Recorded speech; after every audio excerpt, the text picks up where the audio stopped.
Hello, everyone. Welcome to another episode of 100 Yards Football Sports Talk Radio. I'm your host and producer, Logan Landers. Join me here today to talk about the Minnesota Vikings 2024 team preview, Jay McLovin. Jay, how you doing, my friend? And let the fans at home know how you think that the Minnesota Vikings will do, brand new look Minnesota Vikings, this upcoming season.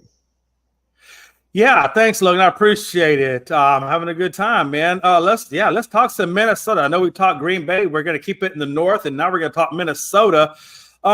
Question marks. If you said, what do you think about the Minnesota Vikings? I would say question marks because they got a lot of damn questions, like a lot of questions. The first question would be, is it going to be Darnold or is it going to be McCarthy? They got Darnold on a 1-year, $10 million deal. So if it's not Darnold, it's not a big deal. They'll just go on to McCarthy and then cut Darnold, and we'll keep on trucking. But that really is the question. Is it going to be Darnold's team or McCarthy's team? And I really think this is Darnold's really true last chance to prove that he could be a starter in the league. And if he doesn't get it done this year, Logan, I don't really see too much more for Darnold. He might get some backup spots somewhere, but I don't think he's going to get that starting spot again. I don't think he's going to get the $10 million contract again. I think it's all going to ride on what he does with Minnesota. That could be good or bad for McCarthy. If it's bad, then McCarthy will step up. If it's bad, then McCarthy will step up, and then we'll see what McCarthy's really all about because they did take him pretty high, Logan. I think they're going like 10th or 11th, somewhere around there, maybe more higher. Pick 10. Yeah, number 10. So, I mean, they got a lot riding on McCarthy. I don't know about you, Logan, but I was surprised when they took McCarthy at 10. I thought there was maybe a couple of the guys that could have maybe outshined him. But with that set aside, McCarthy, they did pick. I give if I had to grade this quarterback group, I would give them a C+. That's what I would give them because I haven't seen anything out of these guys yet that would upgrade it anything more than a C+. And a C is average. So they're a little bit above average, but they're not quite in that B category. And that really is a concern for me going into the season. Can they make that C+ into an A? And then, of course, they picked up Aaron Jones running as their running back. Now, Minnesota had really zero run game last season. So this is already an upgrade. So I'm going to give them an A at the running back spot simply because they had nothing and now they got something. Now, can they take that something and turn it into something special? Well, that's going to depend on that O-line, and we'll see how that turns out. But as of right now, the offense for me is a question mark. The defense, I wouldn't say they're elite, but I wouldn't say they're trash either. I'd probably put them, if I had to grade them, Logan, I'd give that defense a B. So you got a C+ on your offense, and you got a B on your defense, so I don't know, man. Like I said, that's a question mark for me. When you look at their schedule, they got Philadelphia, 49ers, Houston, Green Bay, Detroit, Rams, Colts. Then they got Jacksonville, Atlanta, Green Bay, and Detroit again. Logan, I got to be honest with you, man. I see a 6-11 season with this team.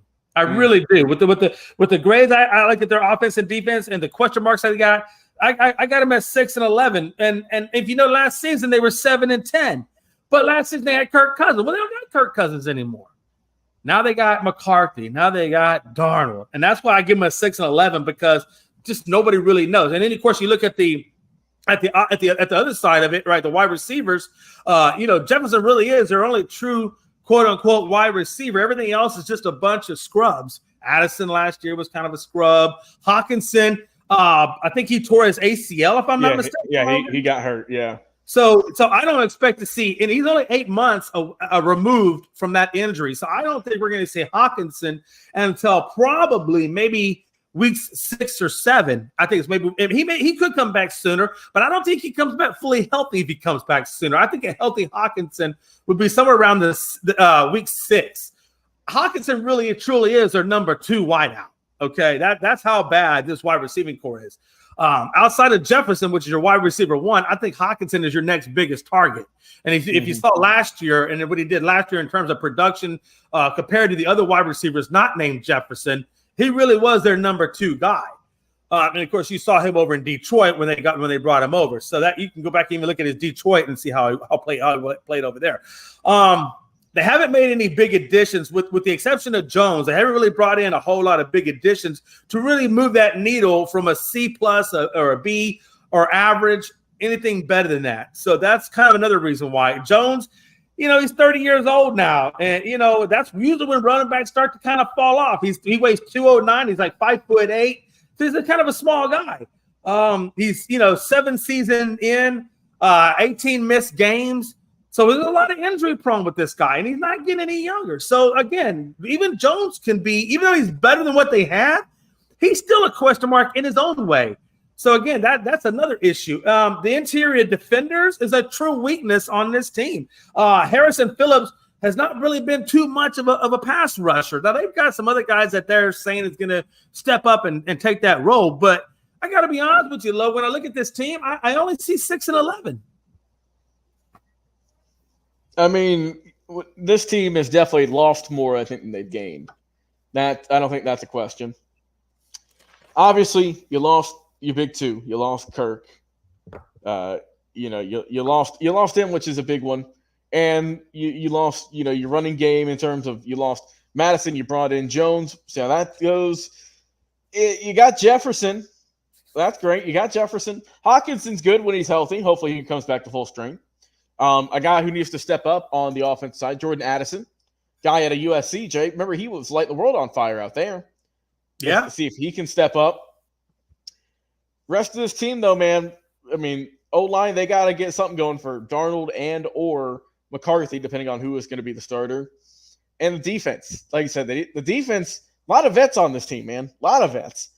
I mean, you mentioned Phillips. You got Harrison Smith back there as well, the strong safety. Cashman, you got Pace, Grenard. So you got a good bit of guys with some experience, but I don't know if they can get it together, man. I haven't seen enough of this team as a unit. And let's look at their schedule, right? Look at their schedule. Come out, they got the Giants week 1. That could probably be a win. But then you got San Francisco, Houston, Green Bay, and then the Jets. That's a tough sled there.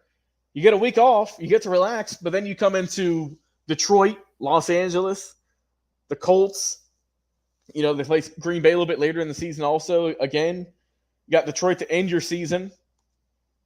I don't know how this team's going to do, man. I don't think they're going to move any needles, like you said. I think they're going to just kind of stay where they are, stay put. It's tough. I mean, like I said, you lost your starting quarterback for either a rookie who we don't know if they're going to even start, or for someone who has been a perennial backup who is going to be the starter this year. It's a tough time. It's not all sunshines and rainbows, man. If you're a Vikings fan, I can tell you that much. But to me, it's a team that is still trying to find an identity. It's got Justin Jefferson. And like you said, a bunch of kind of question marks. So we'll see who can step up this year and how this team's going to do. But like I said, we'll see if they can. Like I said, they went 7-10 last year. I would say similar record, if not maybe a little bit worse. Just kind of depends. I think it's going to be a season to forget if you're a Minnesota Vikings fan. Unfortunately, they've got some good bright spots, but I still think they still got a lot of work to do if they want to get back to being up top there in the NFC North. Jay, I appreciate it, buddy, coming on the show, talking some Minnesota Vikings. I've been your host and producer, Logan Landers. If you enjoyed the episode, everyone, like, follow, share, and subscribe on Facebook and YouTube. And until next time, we'll talk to you again.